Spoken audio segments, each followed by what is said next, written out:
के पाठक की हो गई विदाई। कड़क मिजाज आईएएस अधिकारी के पाठक बिहार में शिक्षा और शराबबंदी में अहम भूमिका निभाई थी। आज बिहार से के पाठक के विदाई होते हैं एक प्रशासनिक युग की विदाई हो गई। नमस्कार, मैं हूं रिपु मिश्रा, आप देख रहे हैं चंपारण मिरर। आज कड़क मिजाज आईएएस के पाठक की बिहार से विदाई हुई और केंद्र में उनको बड़ी जिम्मेवारी दे दी। चर्चित आईएएस अधिकारी के पाठक अब बिहार प्रदेश की सेवा से विदाई ले चुके हैं। बिहार सरकार के सामान्य प्रशासन विभाग की ओर से औपचारिक रूप से उन्हें विरमित यानी रिलीज कर दिया गया है। अब वह केंद्र की कैबिनेट सचिवालय में अपर सचिव के पद पर जिम्मेदारी निभाएंगे। बता दें कि प्रशासनिक शक्ति और अपने कड़क मिजाज के लिए के पाठक अक्सर मीडिया की सुर्खियों में बने रहे। उन्होंने बिहार में कई महत्वपूर्ण जिम्मेदारियां निभाई है और मुख्यमंत्री नीतीश कुमार के चहेते अधिकारियों में से एक माने जाते रहे हैं। उनका बिहार से जाना बिहार के प्रशासनिक महकमे के लिए एक बड़ा नुकसान माना जा रहा है। आखिर बिहार के पिछड़ेपन का मुख्य कारण क्या है? जहां एक तरफ नीतीश कुमार सुशासन का तगमा लगाते हैं और खुले मंच से भी कहते हैं नीतीश कुमार मतलब सुशासन की सरकार, बिहार में बहार है, नीतीश कुमार हैं, इस तरह के स्लोगन दिए जाते हैं, लेकिन आज भी बिहार पिछड़ा हुआ है। इसका मुख्य कारण यही समझ में आता है कि वैसा कोई भी अधिकारी जो कड़क मिजाज का हो, ईमानदार हो, जब वह अपने किसी विभाग के कार्यों की गति तेज करता है और जब बिहार की बिगड़ी हुई प्रशासनिक व्यवस्थाओं को एक सही पटरी पर लाने का प्रयास करता है तो या तो उसके विभाग को बदल दिया जाता है या वैसे अधिकारियों को लगाम लगा दिया जाता है, उसके गति पर अंकुश लगा दी जाती है। क्या बिहार हमेशा इस तरह के दंश को झेलता रहेगा कि जब भी कोई कड़क मिजाज और कर्तव्यनिष्ठ काम करने वाला और बिहार की बदलाव की नीति रखने वाला व्यक्ति आएगा तो उसको इसी तरह से लगाम लगाकर यहाँ से वहाँ तबादला कर दिया जाएगा? के पाठक के कार्य करने और के पाठक के मिजाज को अगर आप देखें तो इस बात से पूरा सबूत मिलता है कि बिहार में जब के पाठक को शिक्षा विभाग का अपर मुख्य सचिव बनाया गया तो बिहार में जिस तरह से शिक्षकों की नियुक्ति की प्रक्रिया में तेजी आई और जिस तरह से समय पर शिक्षकों का वेतन भुगतान हुआ, आप अंदाजा नहीं लगा सकते हैं कि इस तरह के काम बिहार में और इतनी तीव्र गति से कैसे हो गई।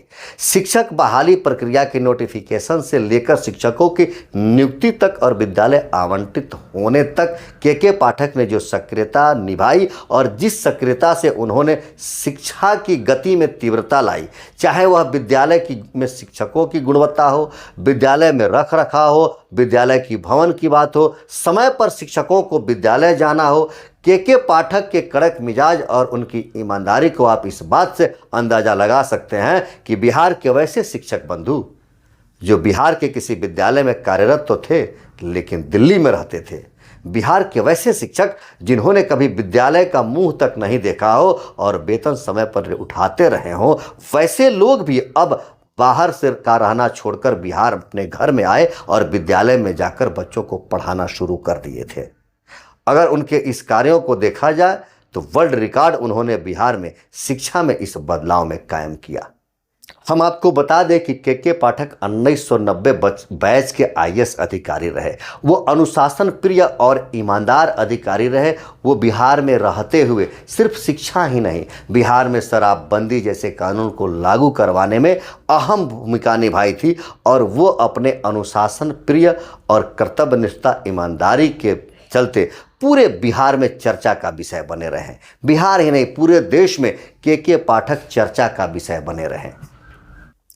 बिहार में शिक्षा विभाग में अपर मुख्य सचिव के रहते हुए के पाठक ने जो कार्य किया, उनके कार्य की शैली देखते हुए जापान की एक घटना याद आ जा रही है जो सोशल मीडिया पर एक वीडियो काफ़ी वायरल हुआ था। जापान के 2 कर्मचारी अपने कार्यालय से 1 मिनट पहले आउट थंब इम्प्रेस करके चले गए और अगले दिन उनको सार्वजनिक तौर पर देश के लोगों से माफ़ी मांगना पड़ा कि मैं अपने कार्य के समय का 1 मिनट चोरी कर लिया, 1 मिनट पहले मैं अपने कार्य सीट से उठ गया था। शायद के पाठक भी बिहार में वैसा ही व्यवस्था बनाना चाहते थे कि हम कर्तव्यनिष्ठ हों, राज्य के प्रति और देश के प्रति समर्पित हो और ऐसी भावना से हम कार्य करें कि हम अपना संपूर्ण योगदान अपने राज्य और राष्ट्र के निर्माण में दे सकें।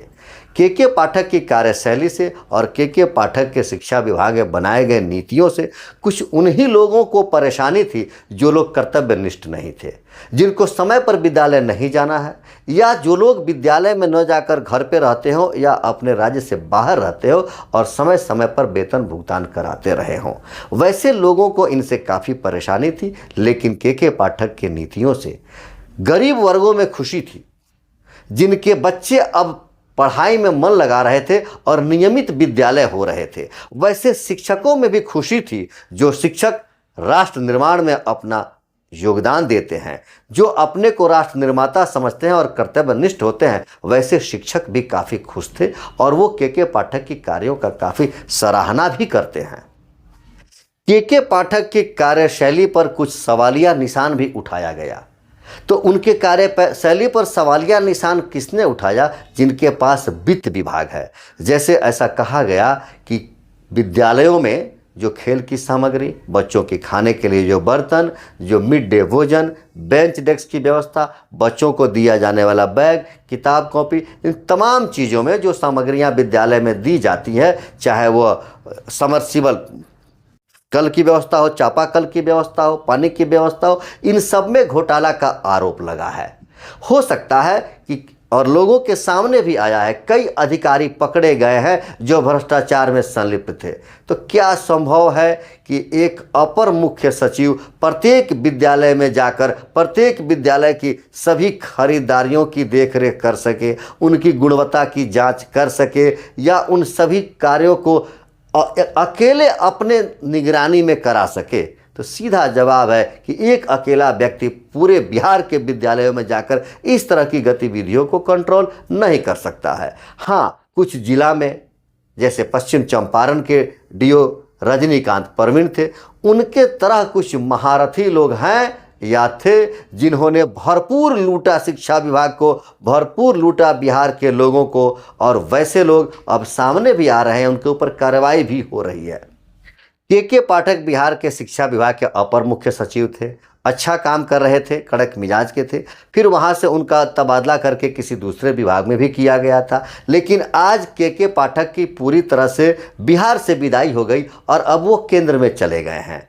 के पाठक का बिहार से इस तरह जाना कहीं न कहीं सरकार की लचर व्यवस्था को दिखाता है। कहीं न कहीं सरकार पर यह प्रश्न चिन्ह उठा रहा है कि क्या बिहार सरकार किसी दबाव में है, जो ऐसे कड़क मिजाज, ईमानदार और कर्तव्यनिष्ठ अधिकारियों को बिहार में रोकने में सक्षम नहीं है, या किसी दबाव में आकर ऐसे अधिकारियों के विभागों का तबादला होता रहता है और समय आने पर ऐसे अधिकारियों को आसन रोकता नहीं है, बल्कि खुशी खुशी विदा कर देता है।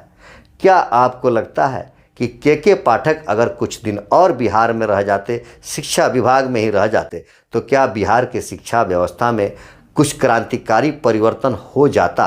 क्या बिहार की शिक्षा व्यवस्था एक बेहतर शिक्षा व्यवस्था के दिशा में चलने लगता?